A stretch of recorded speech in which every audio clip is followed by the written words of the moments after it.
Henry the Green Engine has lived on the island of Sodor for many years. He wouldn't want to be anywhere else. He likes every part of it, from the fields filled with flowers to the white sandy beaches. But there is one place that Henry always enjoyed visiting more than any other. His driver knew this too. "Come on, Henry," he would sometimes say. "We've made good time today. We'll stop for a while by the forest." Henry loved it here. The forest was full of broad oaks and tall pines.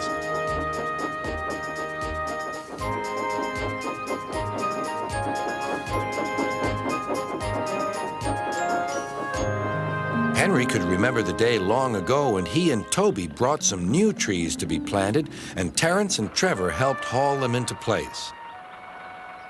Now he could see the trees growing amongst the others on the hillside. Henry always felt better for being here. He couldn't really explain why, but his driver understood. "It's peaceful," he said to Henry.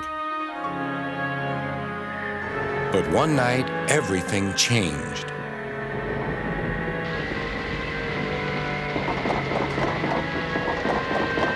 The engines were resting in the shed. "Listen," said Thomas. "Can you hear a strange whistling sound?" "It's the wind blowing outside our shed," replied Toby, "but I've never heard it like this before." "Do you know," added James, "if Gordon wasn't here now, I'd say it was him thundering by with the express." All the engines laughed, except Henry. "I hope the wind won't harm the forest." By morning, the fierce winds had gone, but the damage was done.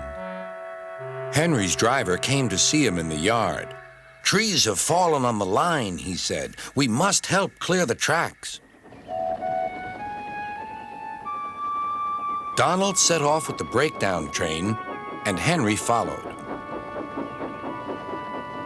Trees lay everywhere. The hillside now looked so bare. Henry felt sad. "What will happen to all the animals who live here?" he thought.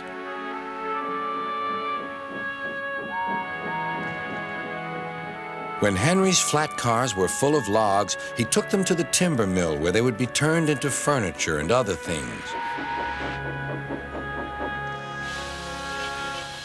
Henry was glad the wood was being put to good use, but he was still sorry to lose part of his forest.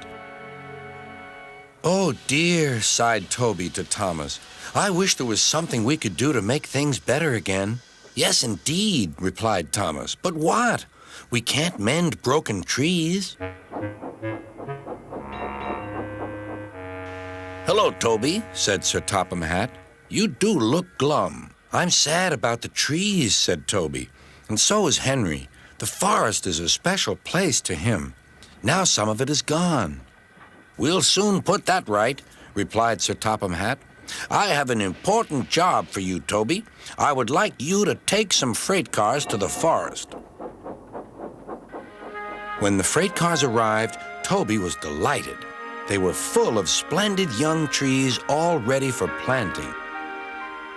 "This is the best job I've ever had," said Toby happily. When Henry returned, he was most surprised. There were Terence and Trevor busily helping the workmen clear the torn stumps and branches. "Look, Henry," called Terence, "we're beginning again. The hillside will look better than ever before. You'll see." Now, whenever Henry stops by the forest, he can see the new trees growing strong and tall. Sometimes everywhere is very quiet, and at other times Henry can hear leaves rustling or a bird's wing brushing the air. Often he can hear the distant sound of children laughing, and always he is happy here.